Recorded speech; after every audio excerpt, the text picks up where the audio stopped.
घबराइए मत, धुरंधर the revenge का रिव्यू ही देख रहे हैं आप। मैं तो आपको बस इसके कुछ डायलॉग्स बता रही थी, क्योंकि अगर आप भी ये फिल्म देखने के लिए तैयार हैं, जाने वाले हैं, तो बी प्रिपेयर, क्योंकि डायलॉग के नाम पर आपको भी सिर्फ बीप बीप बीप यही सुनाई देने वाला है। अब थिएटर में घुसते ही आपको पार्ट 1 की दुनिया वापस याद आने लगती है। वही किरदार, वही कॉन्फ्लिक्ट्स, वही इंटेंसिटी। आदित्य धर की फिल्म मेकिंग में धुरंधर में जो इम्पैक्ट छोड़ा था वो इतना स्ट्रॉन्ग था कि हमजा की कहानी को पूरा देखने का इंतजार खुद ब खुद बन जाता है। और धुरंधर 2 उसी कंटिन्यूटी को बिना डिले किए आगे बढ़ाती है।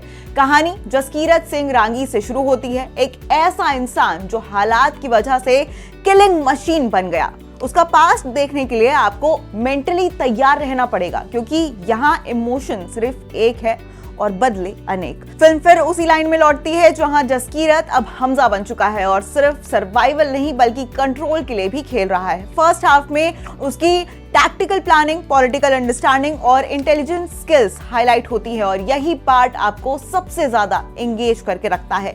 लेकिन जैसे ही इंटरवल आता है, एक बड़ा ट्विस्ट स्टोरी को पूरी तरीके से शिफ्ट कर देता है।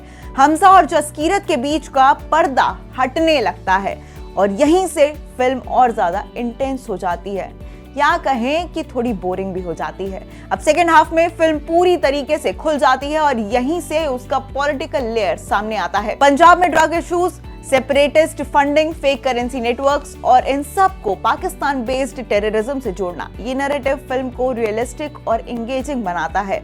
कई बार आपके मुंह से वाले भी रिएक्शंस आएंगे। अब फिल्म ओपनली पॉलिटिकल रेफरेंसेस डालती है, चाहे वो क्रॉस बॉर्डर टेररिज्म हो, डीमोनेटाइजेशन को लेकर नैरेटिव हो या रियल लाइफ इंस्पायर्ड इंसिडेंट्स हो।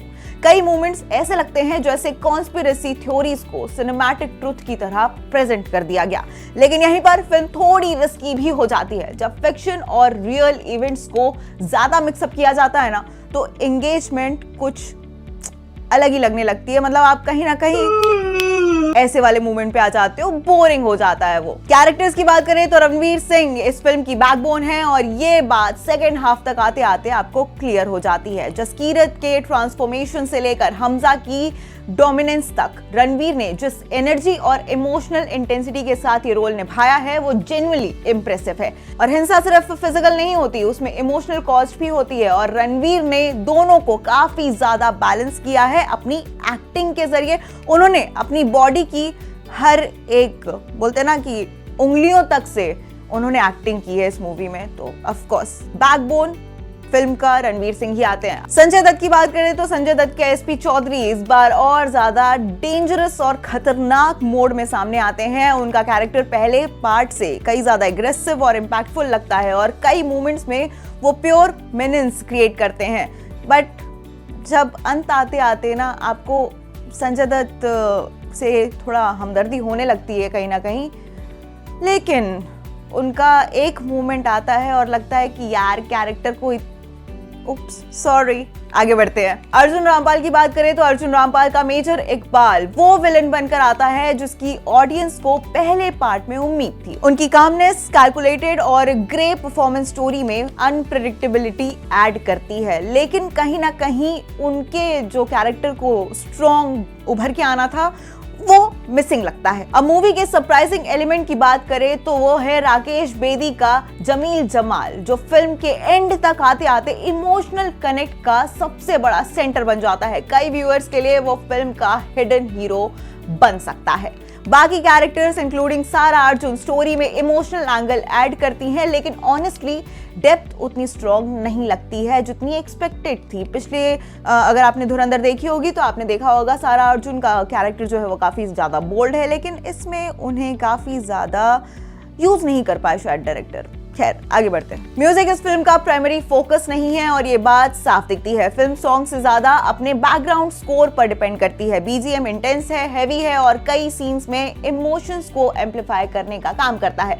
एक्शन सीक्वेंस और इमोशनल ब्रेकडाउन्स में बैकग्राउंड स्कोर बहुत इफेक्टिव है, जो सीन्स को और पावरफुल बना देता है। लेकिन सॉन्ग्स की बात करें तो उनमें वो रिकॉल वैल्यू नहीं है। फिल्म खत्म होने के बाद आपको याद भी नहीं रहेगा कि फिल्म में कौन कौन से गाने को बजाया गया था। यानी फिल्म म्यूजिक के जरिए एंटरटेन नहीं करती है, बट मूवी के साथ अगर आप वही गाने सुनेंगे तो बहुत मजा आता है। ऑफ कोर्स आप एंजॉय करते हैं, हर एक बीट पे आपका मुंह जरूर ऐसे ऐसे हिलता है। अब भाई डायरेक्शन की बात करें तो आदित्य धर ने एक बहुत एम्बिशियस फिल्म बनाने की कोशिश की है और ये एम्बिशन हर फ्रेम में दिखता है।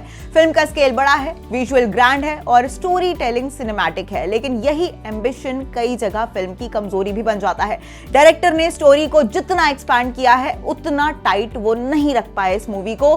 कई सीक्वेंस अननेसेसरीली स्ट्रेच किए गए हैं, मतलब बहुत ज्यादा खिंचा हुआ लगता है। जैसा कि मैंने कहा, कई जगह आपको वाली फीलिंग जरूर आएगी। एक्शन, कोरियोग्राफी और विजुअल एग्जीक्यूशन स्ट्रॉन्ग है, लेकिन इमोशनल बैलेंस कई जगह लूज हो जाता है। फिल्म पावरफुल मूवमेंट क्रिएट करती है, लेकिन कंटिन्यूटी में उतनी कंसिस्टेंसी नहीं रख पाती है। सिंपल वर्ड्स में विजन स्ट्रॉन्ग है, एग्जीक्यूशन थोड़ा अनइवन लगता है। अब अगर पूरी फिल्म को एक साथ देखें तो धुरंधर द रिवेंज एक मिक्स्ड एक्सपीरियंस बनकर सामने आती है। इसका फर्स्ट हाफ एंगेजिंग, ग्रिपिंग और इंपैक्टफुल है, लेकिन सेकेंड हाफ नोटिसेबिलिटी स्लो, स्ट्रेच लगता है। सबसे बड़ा इशू इसका रन टाइम है। करीब 4 घंटे की फिल्म हर व्यूअर के पेशेंस को अच्छे से टेस्ट करती है। आप वेट करते हो कि मूवी कब खत्म होगी, कब खत्म होगी, कब खत्म होगी, लेकिन मूवी खत्म ही नहीं होती है। फिल्म का वॉयलेंस भी काफी ज्यादा ब्रूटल है, जो हर ऑडियंस के लिए कंफर्टेबल नहीं होगा।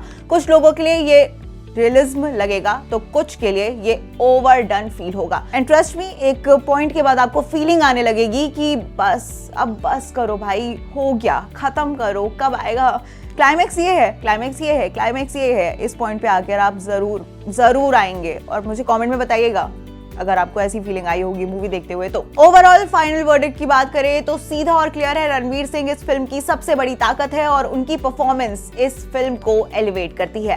एक्शन रॉ और बड़े स्केल का है, लेकिन स्टोरी कई जगह अननेसेसरीली स्ट्रेच हो जाती है।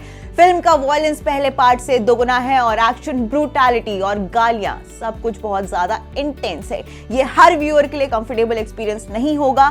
डायरेक्शन एम्बिशियस है, लेकिन पेसिंग और रन टाइम जो है इसकी सबसे बड़ी कमजोरी बन जाती है। ये फिल्म आपको इम्प्रेस भी करती है और साथ ही आपको मेंटली फुल ड्रेन आउट भी करती है। अगर आप कैजुअल व्यूअर हैं, मूवीज देखना आपको ठीक ठाक पसंद है तो आप ये मूवी जरूर देख सकते हैं, लेकिन अगर आप स्पाई वर्स या फिर एकदम फुल एक्शन सीक्वेंस वाले फैन हैं तो मस्ट वॉच है आपके लिए, बिल्कुल देखने चाहिए। हमारी तरफ से तो हाँ है। तो स्टेट मिरर की तरफ से इस फिल्म को 3.5 स्टार्स।